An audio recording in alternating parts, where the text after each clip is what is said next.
Con esta ilustración les voy a explicar el funcionamiento de un motor de corriente directa. Aquí podemos ver que está conformado por una simple bobina de una sola espira, del lado de color rojo y color azul. Si seguimos el recorrido de la corriente eléctrica, asumiendo que fluye en el sentido convencional, entrando por el polo positivo, hace el recorrido y sale del lado negativo.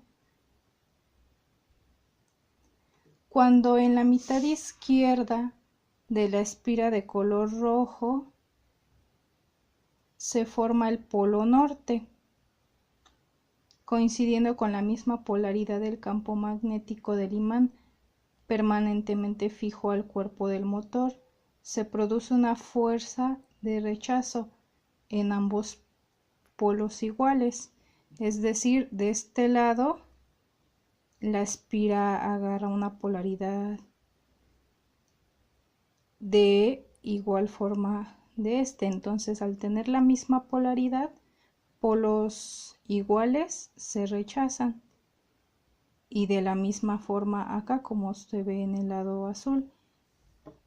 Entonces, si aplicamos la regla de la mano izquierda, que nos dice que el pulgar nos indica hacia dónde va la fuerza, el dedo índice nos indica hacia dónde va el flujo del campo magnético, y el dedo medio nos indica hacia dónde va la corriente.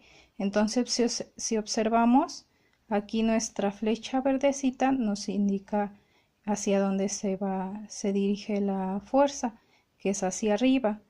El flujo, que no están aquí dibujados, pero va de este lado hacia este sentido, y la corriente, como podemos observar, viene saliendo de esta forma, del lado negativo. Entonces nos indica que la fuerza es aplicada hacia arriba y hace el giro hacia este sentido, hacia donde está nuestra flechita negra. Gira en sentido contrario a las manecillas del reloj. Bueno, aquí tenemos otra imagen donde es al revés.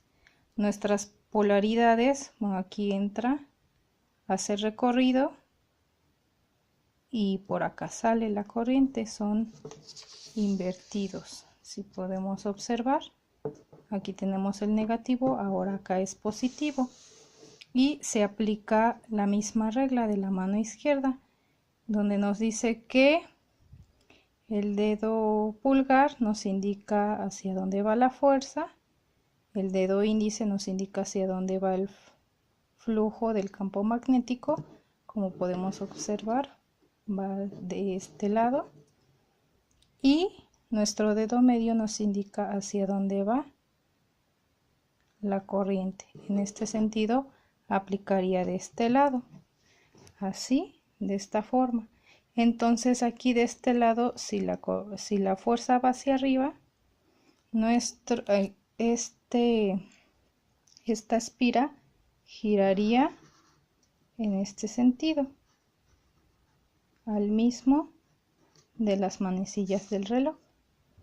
Y ese es básicamente el principio de funcionamiento de un motor de corriente directa.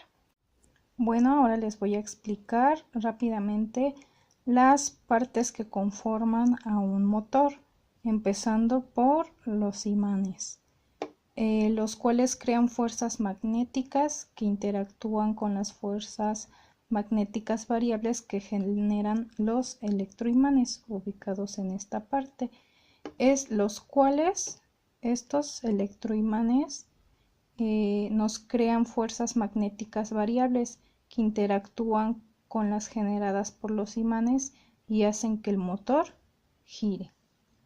También encontramos aquí entre las piezas lo que es el colector, que está formado por unas laminillas de cobre por las que entra la electricidad desde el exterior hasta los electroimanes del rotor.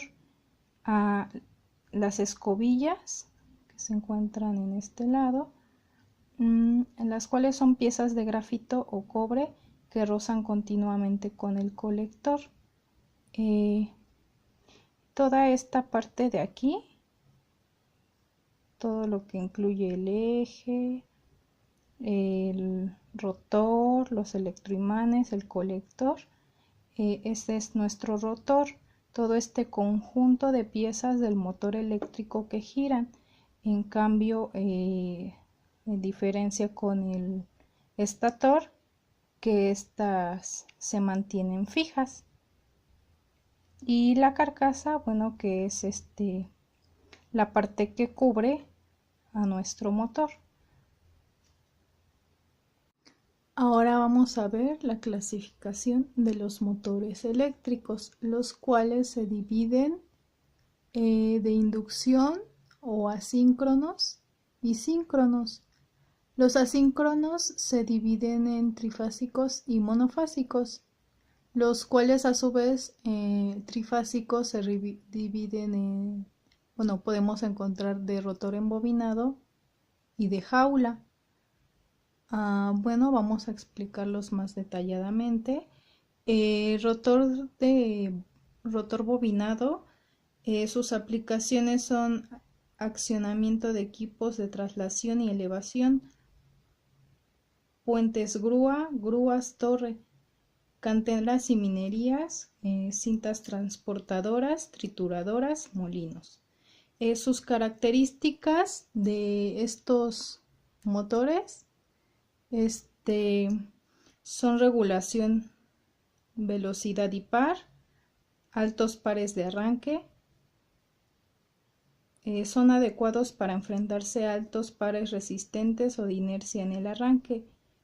Sus aplicaciones que requieren marcha y contramarcha frecuente y dinámica sin pérdidas en el arranque de cada ciclo. Son adecuados para arrancas de carga. Los motores de jaula de ardilla se encuentran aquí, llamados así por su forma muy peculiar de una jaula de ardilla. Estos motores de línea monofásica pueden ser clasificados como motores de uso general. Sin embargo, pueden ser empleados sin ningún problema en aplicaciones específicas como aplicaciones en ambientes polvosos, bombas centrífugas, ventiladores, bombas de combustible, a prueba de explosión, lavadoras y electrodomésticos en general. Ahora vamos a ver los monofásicos. Estos se dividen en los motores de arranque con condensador. Son muy parecidos a los motores monofásicos de fase de partida.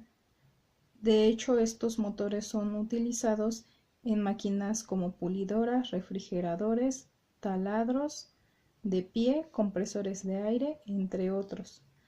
La diferencia está en que en el devanado auxiliar o de arranque se le conecta un condensador para facilitar el arranque del motor.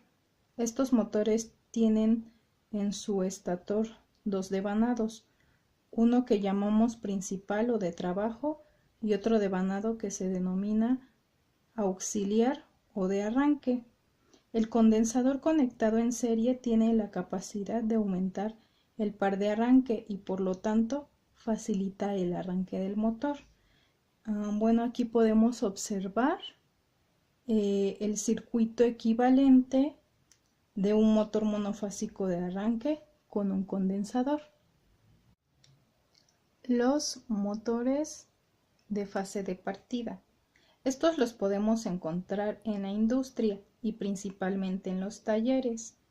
Son motores que hacen funcionar taladradoras, sierras eléctricas, ventiladores, compresores, bombas, entre otros electrodomésticos. También hacen funcionar las lavadoras y secadoras industriales de las lavanderías. Bueno, aquí podemos observar un esquema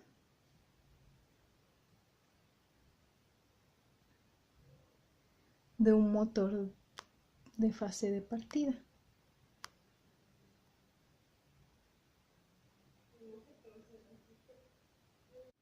Bueno, ahora vamos a ver los motores eléctricos síncronos.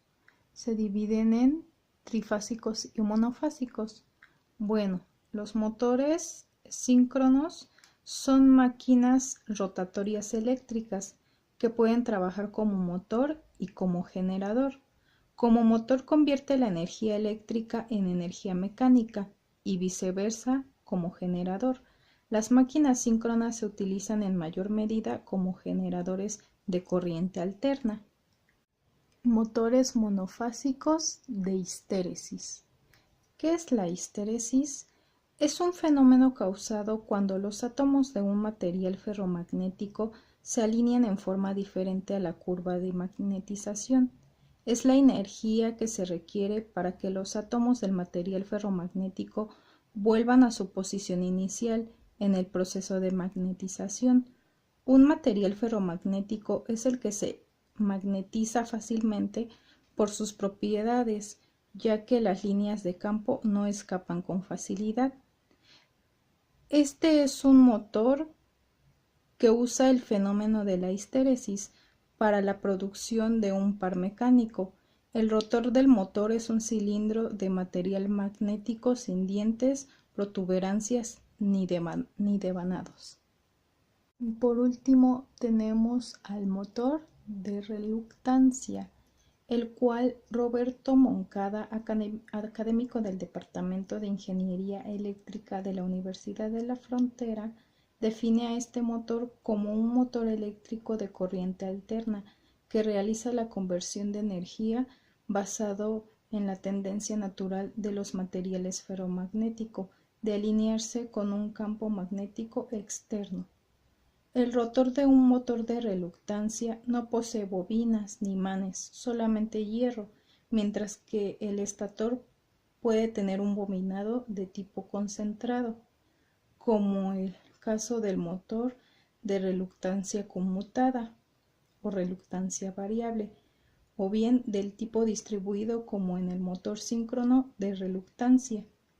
La principal ventaja de este tipo de motores desde el punto de vista de la eficiencia energética es que al no poseer bobinados en el rotor no existen pérdidas Joule, por lo que algunos fabricantes señalan que las pérdidas de energía en este tipo de motores puede ser hasta un 30% menos que las pérdidas que hay en un motor de inducción. Y bueno, esto sería todo. Hasta luego.